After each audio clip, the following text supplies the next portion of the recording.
Makuu ya kaunti mbalimbali humu nchini. Katika kaunti ya Kajiado, naibu kamishna wa kaunti Charles Wangu amewahakikishia wazazi kwamba mtihani huo uko salama.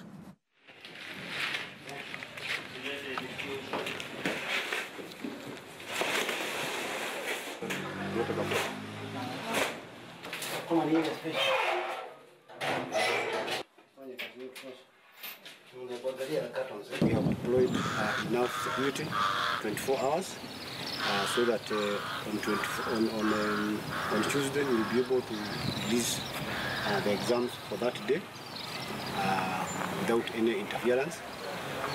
Let me talk about transport. We have been able to get enough vehicles from the departments, national government departments.